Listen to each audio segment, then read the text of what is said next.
Hey guys, layout update time. Hey, we're going to talk about a few things here. We're going to talk about compression and how I integrated some compression into my layout over here. I thought it'd be a little interesting discussion we could have. So no trains running today. Everything's in the yard right here, just getting ready to get classified, which will probably be the next video. But last couple videos I kind of touched on car spots and the amount of car spots you have in your layout and how that can increase your enjoyment and sort of switching opportunities and operational opportunities. And I got to thinking, you know, I never really kind of touched on my philosophy for doing compression within the layout here. Now, everybody kind of knows a little bit about it, but it's basically, you know, you're going from one town to another, let's say with your train, and you know, you're kind of limited on space. We don't have a lot of space in you know, our real world layouts here. And so you got to kind of squeeze things together a little bit. Maybe the towns that you're running to and from are several miles apart in the real world, but you've only got, you know, like 6-7 feet or something like that. And you put one town on one end of that 6 feet and another one on the other end, and you end up having like 2 feet in between, right? That's compression. But that's sort of like a, let's call it a horizontal compression, right? From sort of left to right. But one of the sort of things that I incorporated into my layout is, I don't even think it has a name, but it's, let's see, let's call it depth compression, okay? And we're gonna jump into the layout here, because one end of my layout over here that we're looking at right now really utilizes it and is a good example of what I'm gonna term depth compression here. So depth compression is compression from, say, the fascia here to the backdrop. Now this is about 2 feet right here, and I think the entire length of this, don't mind my dog barking back there, he saw something outside. Where was I? Anyway, this is about, I don't know, 16, 17 feet from one end to the other, all the way from over here, all the way back to the other end over there. Now, depth compression, or let me see, let's step back a little bit. Compression in general, like I said, was maybe dividing up two different areas, two different towns or something like that, or even just space in between two different industries. So you can see that on one end over here, I've got my little tanker or tank car facility, and it pretty much just is almost the entire end right here. And then we've got a little wooded area right here. We'll get back to that. And then we've got another industry. But if you take a look at this, we've actually got one industry, two industry, three industry, four industries just in that little section, right? And so we've sort of compressed this area. This is supposed to model in the real world here in Southern California, Cerritos and La Mirada. And I've kind of just stuck them both on here, kind of interchangeably, whatever, call those two areas either or, because they're kind of just sort of made up, at least on my layout. We've compressed it all together. And then one of the other things that I wanted to touch on here is my wooded area. So let's get back to that here.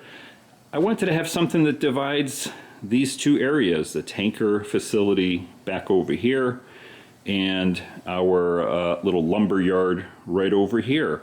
So that's what you normally think of as compression. See, these two industries may be a long way apart in the real world, but you know, we've kind of compressed them together.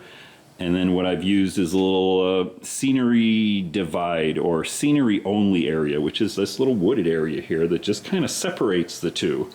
So when you're working over here, switching out cars at the lumber yard, you're not really looking at the tanker facility down there, right? You're looking at that little wooded area, and then vice versa, right? It's just a little divide in between those two areas where there's no switching that happens over here. It's just scenery only, right?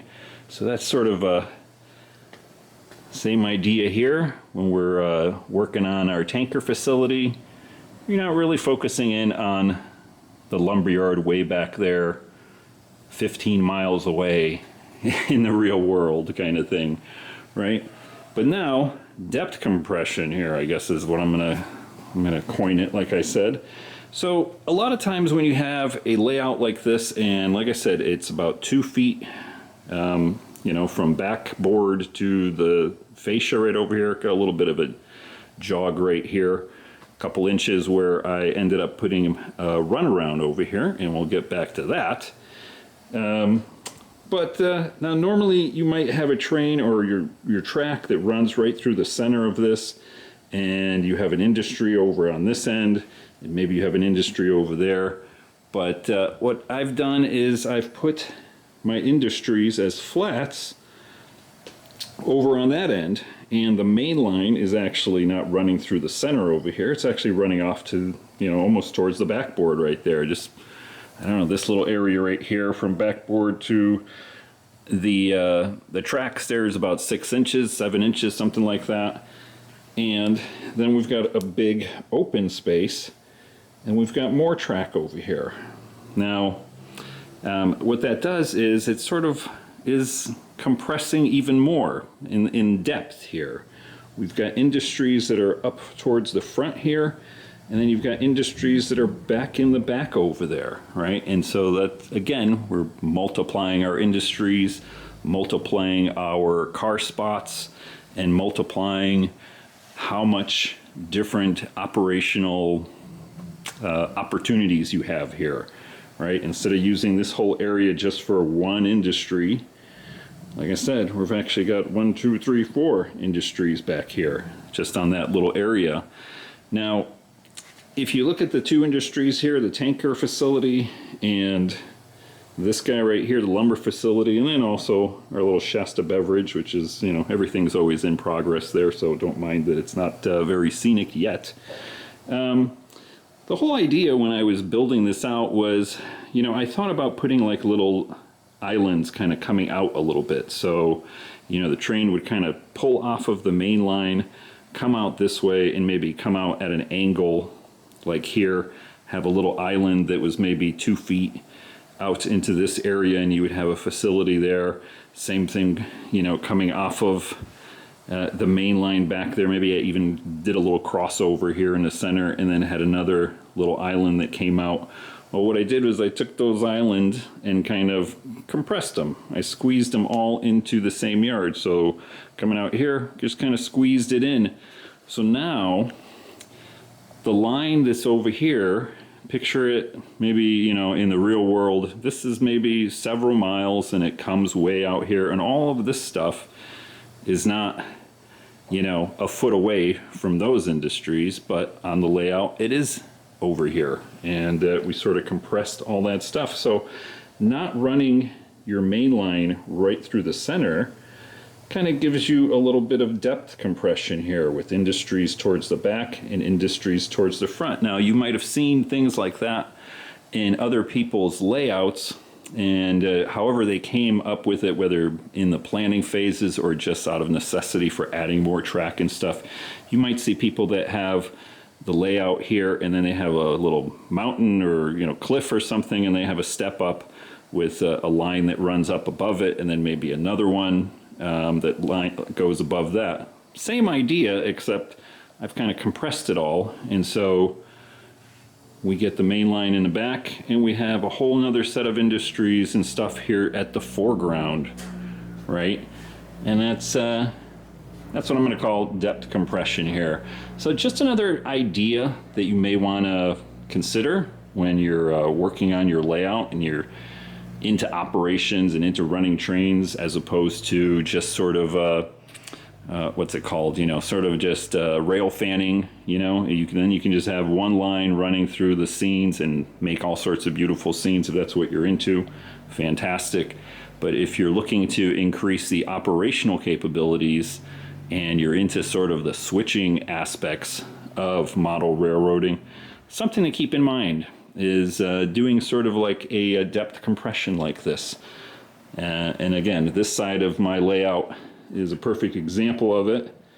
And if we swing over here to the other side, kind of did the same thing over here too, where we have the main line that runs all the way in the back there. And we've got a couple industries sitting back towards that end and back there. And then again, we've got another industry that runs back over towards the fascia over here. And this is my lumber facility, where not much of a facility, because the idea is that most of it is off here in the imagination land beyond the fascia, but gives us opportunity to do switching over here and more switching back there. So that's just another example of that sort of depth compression. So guys, that's about it for now. I hope you enjoyed that little discussion, just a little food for thought when you're working on your layouts and planning out how to lay things out. Just a little bit of extra stuff to think about. Guys, I hope you enjoy that, and until next time, take care. Don't forget to hit the thumbs up button, subscribe button, bell button, all that good stuff. I'll see you next time. Maybe we'll be doing a little bit of work in the yard. Take care. Bye.